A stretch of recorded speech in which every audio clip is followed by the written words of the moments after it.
ఈరోజు మన జీవితాల్లో జవాబులు ఒకవేళ రాకపోవడానికి కారణం తెలుసా?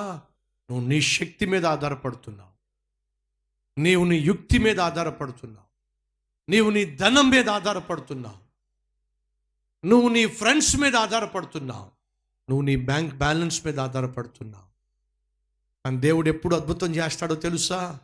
ప్రభా, ఇవేవి కూడా నన్ను కాపాడలేవు, రక్షించలేవు, దీవించలేవు, కానీ నువ్వు మాత్రమే నన్ను కనికరించగలవు, కాపాడగలవు, అద్భుతము చేయగలవు అని ఎప్పుడైతే మనం సంపూర్ణంగా దేవుడి మీద ఆధారపడతామో అప్పుడే దేవుడు అంటాడు, నాకు అసాధ్యమైంది ఏదైనా ఉందా? అదే ప్రశ్న ఈరోజు దేవుడు నీ జీవితంలో, నీ విషయంలో అంటున్నాడు. నాకు అసాధ్యమైంది ఏమైనా ఉందా?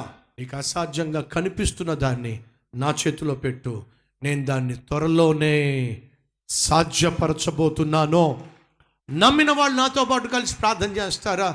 రండి, ప్రార్థనలోకి ఇవ్వించండి.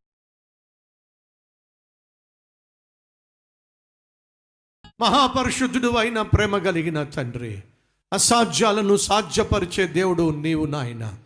100 సంవత్సరాల వయసులో, 90 సంవత్సరాల వయసులో ఈ వృద్ధాప్యంలో ఉన్న భార్య భర్తలకు పిల్లలేమిటి నాయన?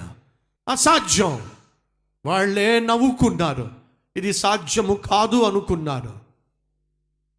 కానీ సంపూర్ణంగా నీ మీద ఆధారపడ్డారు, నిన్ను నమ్మారు కాబట్టి ఆ వృద్ధాప్యంలో కుమారుణ్ణి కనగలిగారు. అసాధ్యాన్ని సాధ్యపరిచే దేవుడువు నువ్వు నాయన. ఈరోజు మా జీవితాల్లో ఏదైతే అసాధ్యంగా కనిపిస్తుందో దాన్ని సాధ్యపరచు నాయన. ఏదైతే మా వల్ల కాదో అని మేము అనుకుంటున్నామో దాన్ని మా ద్వారా జరిగించు నాయన. సైతాను ఏ విషయంలో అయితే మమ్మల్ని నిరుత్సాహపరుస్తున్నారో, నీరుగారుస్తున్నాడో ఆ విషయంలో నీ అద్భుతాన్ని చేయి నాయన.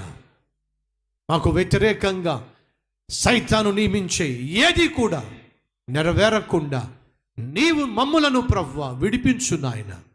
శత్రువు చేతికి మేము కాదు అప్పగించబడాల్సింది, శత్రువు మా చేతికి అప్పగించబడాలి. ఆశీర్వదించు నాయన. యేసు నామం పేరట వేడుకుంటున్నాం తండ్రి, ఆమేన్. తండ్రి, కుమార, పరిశుద్ధాత్మ త్రియేక దేవుని దీవెన సదాకాలం మనందరికీ తోడై ఉండును గాక.